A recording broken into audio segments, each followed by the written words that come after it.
할렐루야, 반갑습니다. 저는 육교구를 담당하고 있는 최세원 목사라고 합니다. 그리고 일부 찬양팀과 또 금요 이 찬양팀 그리고 파더와이즈를 섬기고 있는데요.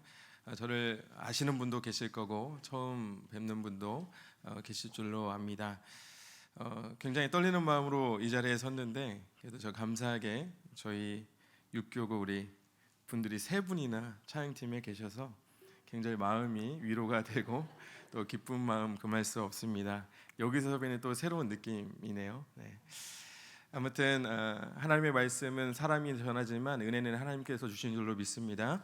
그래서 때에 따라서 도우시는 하나님의 은혜가 여러분 가운데 풍성하게 경험되어지기를 다시 한번 주님의 이름으로 축복하면서 우리의 육신은 날로 세워지지만은 우리의 속사람은 날마다 예수 그리스도 안에서 강건하여짐을 믿으시면서 오늘 함께 말씀을 나누셨으면 좋겠습니다. 사랑하는 여러분, 누군가의 인생이 잉태와 동시에 죽음과 버려짐이 예정되어 있다면은 그 인생이 얼마나 비참하고 처참하겠습니까? 그런데 성경에는 이런 기구한 인생을 그리고 이런 비참한 인생을 대표하는 인물이 한 명이 있는데요. 바로 모세라는 인물입니다. 아마 모세의 부모 아므람과 요게벳은 모세를 잉태하고 난 뒤에 그 잉태 사실을 알고 난 뒤에 눈물이 마를 날이 없었을 것입니다. 남자아이라면 나일강에 버려야만 했기 때문이죠. 요즘 같은 시대라면 아마 초음파를 확인해서 아기 살릴 방법을 찾았을 테지만은 이때 당시에는 태어나야만 성별을 알 수 있었기 때문에 얼마나 마음을 졸이며 기다렸겠습니까?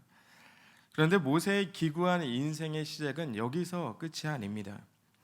모세는 평생을 아므람과 요게벳의 아들이 아닌 애국 공주 바로의 아들로 살았습니다. 그리고 성인이 된 후에는 살인자가 되어서 다시는 돌아올 수 없는 나그네가 되었습니다.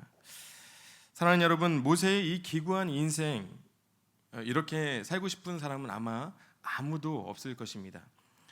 그러나 모세의 기구한 인생이 모든 사람의 인생의 여정이라는 사실을 여러분 알고 계십니까? 혹자는 말합니다. 사람은 출생과 동시에 늙어가는 것이라고. 인생은 태어남과 동시에 죽어가는 것이라고 말합니다. 한 가지 분명한 사실은 누구나 반드시 죽는다라는 사실입니다. 이런 의미에서 사람은 모두 시한부 인생을 살아가는 것입니다. 그때를 알 수는 없습니다. 우리가 부름받을 그때는 알 수 없지만 우리는 반드시 죽는다라고 하는 이 시한부 인생을 살아가고 있는 것이죠. 여러분, 모세가 부모의 아들로 살지 못했던 것처럼 사람은 하나님의 형상대로 지음 받았지만 하나님께로부터 왔지만 죄로 인해 하나님의 자녀가 아닌 우리는 세상의 자녀, 어둠의 자녀로 살아가게 됩니다. 여러분, 평생을 하나님을 아버지라 부르지 못하고 죽어가는 인생들이 얼마나 많이 있습니까? 그 가운데 저와 여러분이 하나님을 아버지라 부를 수 있다는 것 그 자체가 가장 큰 축복인 줄로 믿습니다. 여러분, 인간의 물리적 시간을 크로노스라고 부릅니다. 그리고 하나님의 시간을 카이로스라고 불러요. 크로노스의 시간을 사는 사람들의 인생은 비참하고 절망적인 인생을 살아갑니다. 고통스럽고 두려움 가운데 살아갑니다. 모세가 하나님의 시간, 이 카이로스 안으로 들어오기 전까지 모세의 인생은 소망 없고 비참하고 고통스럽고 두려움의 연속 가운데 살았다는 겁니다. 여러분, 모세의 이름의 뜻이 무엇이죠? 모세의 이름의 뜻, 건져냄입니다. 건져냄. 하나님께서 모세를 크로노스의 시간, 절망과 두려움과 끔찍하고 비참한 인생에서 건지셨습니다. 그리고 하나님은 모세를 하나님의 백성들을 애굽에서 건져내는 위대한 지도자로 리더로 세우셨다는 사실을 여러분 모두 다 알고 계실까요? 사랑하는 여러분, 하나님은 오늘날 저와 여러분을 이 시대의 모세로 부르셨습니다. 죄와 사망으로부터 건져내셨습니다. 여러분, 죽음을 기다려야 하는 두려움과 비참한 인생에서 건져내어 영원한 삶에 대한 소망을 우리에게 주셨습니다.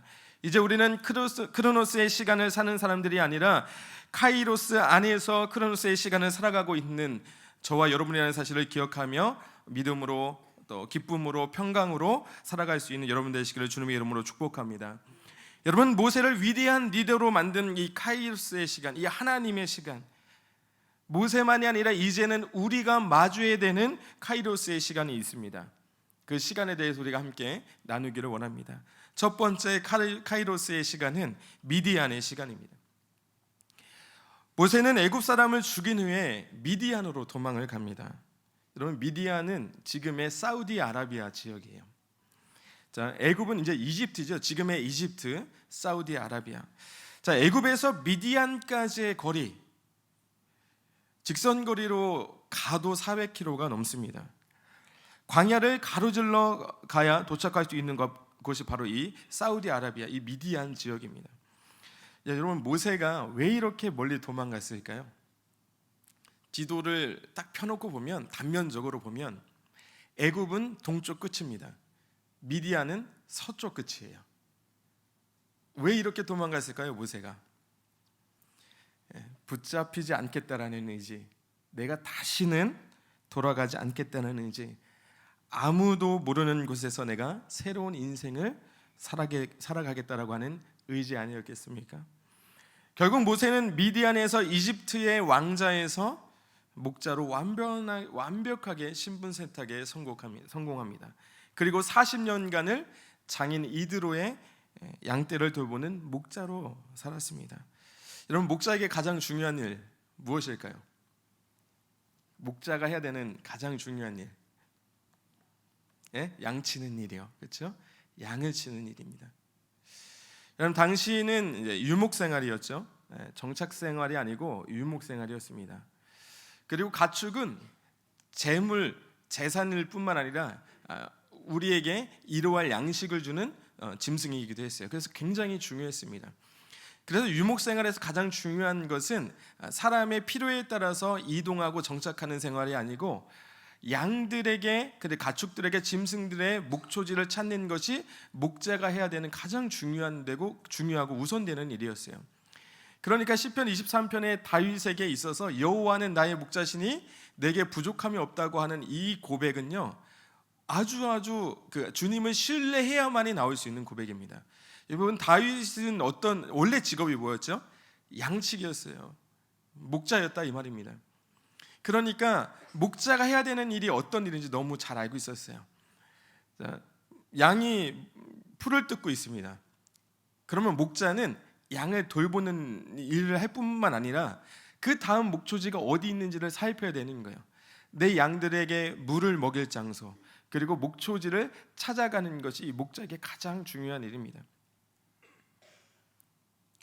유목생활에서 가장 큰 특징은 바로 이 가축의 목초지를 찾아 이동하는 것입니다. 모세는 어느덧 40년 경력의 베테랑 목자가 됐어요.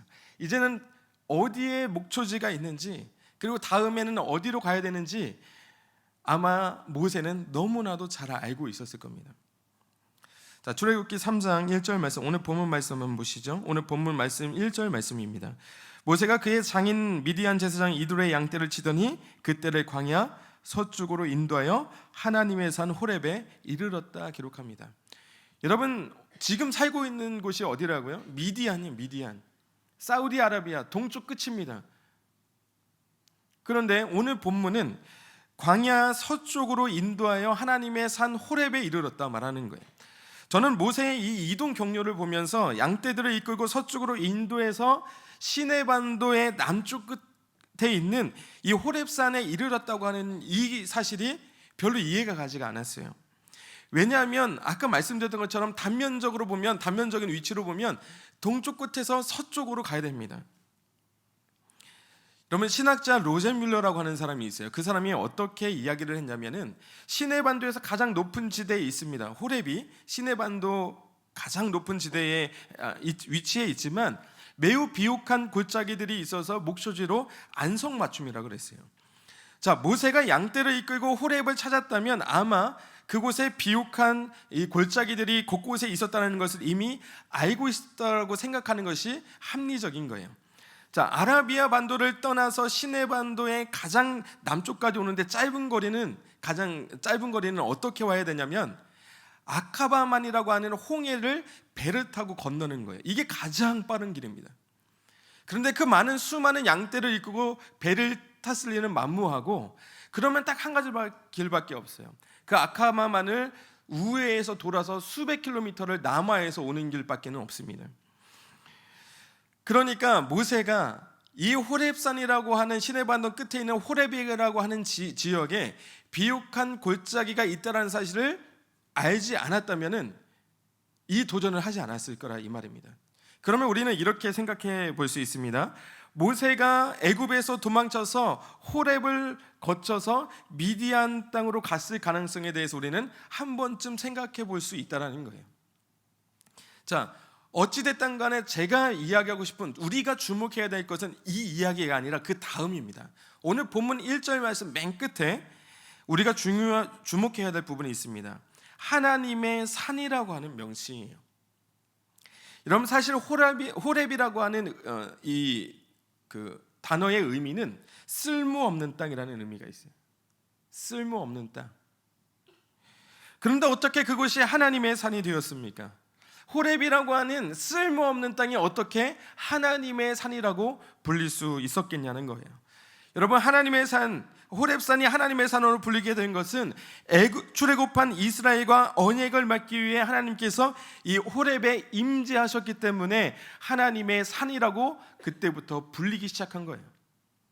사랑하는 여러분, 쓸모없던 땅에 하나님이 임하심으로 그곳이 하나님의 이름을 얻게 된 것처럼 쓸모없는 우리의 인생에 하나님이 찾아오셨기 때문에 우리가 하나님의 자녀라고 하는 거룩한 이름을 얻게 된 줄로 믿습니다.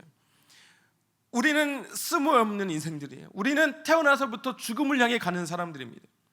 그것을 가장 잘 설명하는 구절이 바로 요한복음 3장 16절 말씀이에요. 우리 너무나도 잘 어려서부터 암송하고 계실 거예요. 우리 권사님들, 집사님들, 장로님들.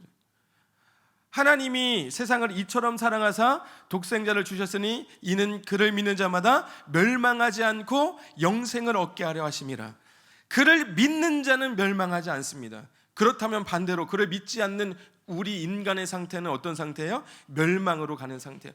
하나님이 우리를 만나주기 전에는, 우리가 하나님을 믿기 전에는 우리 인간은 모두가 태어나면서부터 죽음을 향해, 멸망을 향해 가는 사람들이었다 이 말입니다. 그러나 우리가 쓸모없는 인생, 사망을 향해서, 멸망을 향해서, 끝을 향해서 나아가는 우리의 인생에 우리가 하나님의 자녀라고 하는 거룩한 이름을 얻게 된 것은 우리가 노력함이 아니요 하나님이 우리를 찾아오셨기 때문인 줄로 믿습니다. 모세는 40년의 목자 생활을 하면서 양떼를 먹이고 지키고 인도하는 방법을 터득했습니다. 그리고 많은 양떼를 이끌고 호렙산에 왔던 것처럼 모세는 이제 이드로의 양떼가 아닌 하나님의 양떼, 이스라엘 백성들을 이끌고 다시 하나님을 만났던 이곳 호렙산에 돌아오게 되는 것을 우리는 출애굽기 19장을 통해서 볼 수 있습니다. 사랑하는 여러분, 미디안의 40년의 목자 생활을 하지 않았다면 모세가 40년의 광야 생활에서 이스라엘을 이끄는 목자, 지도자의 역할을 감당할 수 있었겠습니까?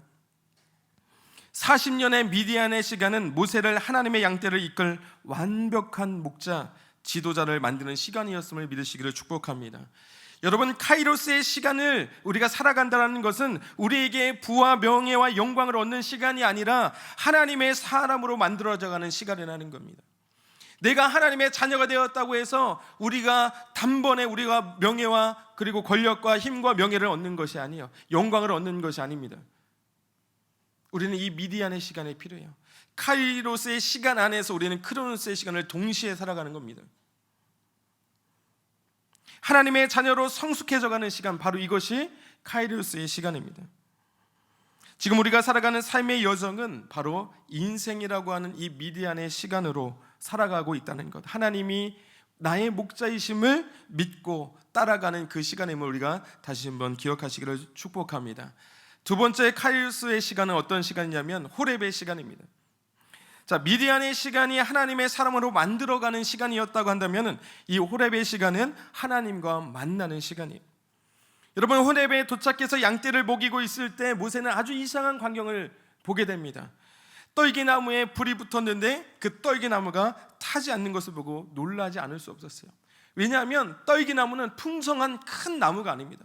거대한 나무가 아니에요. 그냥 가시나무, 메마른 가시나무에 지나지 않습니다. 가시나무에 떨기나무에 불이 붙으면 쉽게 불이 붙을 뿐만 아니라 금방 타버리는 것, 그것이 바로 떨기나무예요. 수십 년의 미디안 광야의 생활을 했던 이 모세의 눈에 떨기나무에 불이 붙었는데 꺼지지 않는 것을 보면서 놀라지 않을 수 없었다, 이 말입니다. 그런데 성경에서 불은 하나님의 심판과 공의를 상징합니다. 자, 그리고 떨기나무는, 메마른 나무는 이스라엘과 같은 영적으로 메말라 있는 이스라엘 상태를 상징적으로 보여주는 거예요. 그러니까 떨기나무에 하나님의 불이 붙었다라고 하는 것은 어떤 의미가 있습니까? 이스라엘에 대한 심판을 상징하고 있는 거예요. 그런데 하나님이 떨기나무에 불로 임하셨지만 그 떨기나무가 소멸하지 않았다라는 겁니다. 이것은 어떤 의미가 있냐면, 하나님께서 이스라엘을 심판하겠다라는 것이 아니라 내가 너를 통해서, 모세를 통해서 구원하시겠다라는 겁니다. 사랑하는 여러분, 하나님은 상한갓대를 꺾지 아니하며 꺼져가는 등불을 끄지 않는 분이십니다. 비록 우리가 상한갈대와 같이 꺼져가는 등불과 같이 회복될 소망이 보이지 않아도 하나님은 우리를 포기하지 않고 그의 아들 예수 그리스도를 이 땅에 보내셔서 우리를 구원하기 원하셨어요. 그것이 요한복음 3장 17절 말씀 아니겠습니까? 하나님이 세상을 이처럼 사랑하사 독생자를 주셨으니 이는 그를 믿는 자마다 멸망치 않고 영생을 얻게 하려 하심이라. 하나님께서 그 아들을 이 세상에 보내신 것은 세상을 심판하려 하심이 아니요 그로 말미암아 구원을 얻게 하려 하심이라. 하나님의 목적은 우리를 멸망시키는 데 있지 않습니다. 우리를 구원하는 데 목적이 있는 거예요. 모세는 떨기나무의 장면을 보면서 너무 놀라워서 가까이 가서 그 장면을 보기를 원했습니다. 모세는 그 떨기나무 가운데 계신 하나님을 보지 못했습니다. 그러나 하나님은 모세를 지켜보고 계셨어요. 하나님은 모세를 40년 동안 지켜보고 계셨습니다. 아닙니다. 80년을 지켜보고 계셨어요. 크로노스와 하나님의 시간 카이로스는 완전히 다릅니다. 크로노스는 효율성을 따르지만은 카이로스는 비효율성을 따라가요. 크로노스는 불완전하지만 카이로스는 완전합니다. 인간의 시선으로 보면, 하나님의 일을 보면은, 인간의 시선으로 하나님의 일을 보면 굉장히 비효율적이고 비생산적이에요. 어떻게 한 사람의 인생을 80년을, 어떻게 그분 하나님의 아들이신 예수 그리스도를 보내서 죽일 수 있겠어요? 카이로스의 열매를 보려면 인내가 필요합니다. 때론 열매를 보지 못하고 죽을 수도 있습니다. 그러나 하나님은 하나님의 시간을 통해 완전하고 완벽한 결과를 만들어낸다는 사실을 우리는 기억해야 됩니다. 하나님은 모세 한 사람을 통해서 이스라엘을 구원하셨습니다. 그리고 이스라엘을 통해 온 인류를 구원하셨습니다. 이것이 하나님의 방법이고 하나님의 시간을 사는 사람들의 인생인 줄로 믿습니다. 80년 만에 하나님이 모세 이름을 부르셨습니다. 모세야, 모세야. 아브라함을 불렀던 것처럼, 사무엘을 불렀던 것처럼, 바울을 불렀던 것처럼 하나님의 시간이 되었을 때 모세를 부르셨습니다. 사랑하는 여러분, 내가 겪는 모든 일들이 의미 없다고 여기지 마십시오. 여러분들의 지난 시간이 아무 의미 없다고 여기지 마십시오. 하나님은 지금 카이로스의 시간으로 가고 계십니다. 그리고 하나님의 때에 여러분들의 이름을 부르실 거예요. 사랑하는 여러분, 이제 말씀을 정리합니다. 하나님이 모세를 부르신 뒤에 한 가지 명령을 하십니다. 신을 벗으라고 말합니다. 성경에서 신은 두 가지 의미가 있습니다. 첫 번째는 부정함이에요. 내가 걸어가고 있는 곳, 나의 일상이 하나님이 기뻐하시는 곳으로 다니고 있는지, 하나님께로 향하고 있는지 우리는 돌아보아야 됩니다. 이 부정함을 씻기 위해 유대인들은 매일 정결 예식을 행했습니다만 그것은 일시적인 정결함에 불과합니다. 그러나 하나님이 원하시는 것은 정결함이 아니라 거룩함입니다. 오늘 본문 5절 말씀에 보면 하나님이 이르시되 이리로 가까이 오지 말라. 내가 선 곳은 거룩한 땅이니 내 발에서 신을 벗으라. 여러분, 호렙산이 거룩하게 된 것은 그 땅이 거룩해서가 아니라 거룩하신 하나님이 임하셨기 때문에 거룩한 것입니다. 거룩함은 완전한 거예요. 거룩함은 내가 이룰 수 있는 것이 아니라 하나님이 이루셔야만 하는 겁니다. 모세가 들어갈 땅이 거룩한 땅이 아니라 모세가 서 있는 곳이 이미 거룩한 땅이 되었습니다. 왜냐하면 하나님이 그곳에 계셨기 때문이에요. 그러나 모세는 죽지 않았습니다. 거룩한 땅에 서 있음에도 불구하고 죽지 않았습니다. 왜냐하면 하나님이 그의 이름을 불러주셨기 때문입니다. 이것이 칭의예요. 나는 거룩하지 않지만 거룩한 하나님 앞에 우리가 설 수 있는 것은 하나님이 나를 부르셨기 때문이에요. 나의 이름을 부르셨기 때문입니다. 나를 하나님의 자로로 부르셨기 때문입니다. 미디안의 시간은 내가 주인 삼고 있었던 내 발에서 나를 부정하게 했던 내가 걸어가는 모든 것에서 그 부정함을 벗어버리는 시간입니다. 이것이 부정함을 벗고 나의 삶에 거룩한 하나님의 임재하게 하시는 일인 줄로 믿습니다. 그리고 두 번째, 신발은 신분을 의미합니다. 신발은 당시 신분을 드러냅니다. 노예나 종은 신발을 신지 않았어요. 하나님께서 모세에게 신을 벗으라고 말씀하신 것은 이제 내가 이드로의 양떼의 목자가 아니라 나의 종이 되라고 말씀하시는 겁니다. 이제 하나님이 모세의 목자가 되어주겠다고 말씀하시는 거예요. 그리고 하나님은 이후에 일평생 모세의 목자가 되어주셨습니다. 사랑하는 여러분, 내가 나의 더러운 신발을 벗으면 하나님께서는 우리를 회복시키십니다. 누가복음 15장 22절 말씀은 기록합니다. 아버지는 종들에게 이르되 제일 좋은 옷을 내어다가 입히고 손에 가락지를 끼우고 발에 신을 신기라. 둘째 아들이 집을 나간 후에 세상과 죄의 노예가 되어서 돌아왔지만 아버지는 그 아들에게 신발을 신겨줍니다. 신발을 신겨주는 것은 신분이 회복되었다는 것을 의미합니다. 이제 둘째 아들은 아버지의 아들의 신분을 되찾은 거예요. 호렙산의 시간은 하나님을 대면하는 시간입니다. 하나님의 부르심을 듣는 시간입니다. 하나님의 자녀됨을 회복하는 시간입니다. 여러분, 이 시대 우리는 믿음을 지키고 신앙을 지키며 사는 것이 비효율적이라고 말하면서 비합리적이라는 이유로 우리는 카이로스의 시간을 기다리지 못합니다. 그러나 오늘 모세의 인생을 통해서 하나님의 일하심은 완전하고 완벽하다는 것을 우리에게 보여주고 계십니다. 그리고 카이로스 안에서 모세의 인생을 보고 누가 불행했다고, 누가 실패하였다고 말할 수 있겠습니까? 모세의 인생은 불쌍하고 실패한 인생이 아니라 하나님께 붙들린 인생, 하나님이 목자가 되어주는 인생, 그 사람의 인생은 믿음의 걸음이었다고 우리는 고백하고 있지 않습니까? 주님이 나의 이름을 부르실 때 내가 주인 되었던 신발을 벗어버리고 목자이신 주님을 따르며 또 다른 모세를 건져낼 수 있는 저와 여러분이 되시기를 주님의 이름으로 축원합니다. 하나님은 주님을 의지하는 자에게 능력을 주시고 사용하십니다. 우리 여기 계신 우리 모든 분들이 시니어로서 하나님을 사랑하고 교회를 사랑하는 그 본을 보여주셔서 마지막까지 귀하게 쓰임받는 우리 귀한 성도님들 한 분 한 분 되시기를 다시 한번 주님의 이름으로 축복합니다.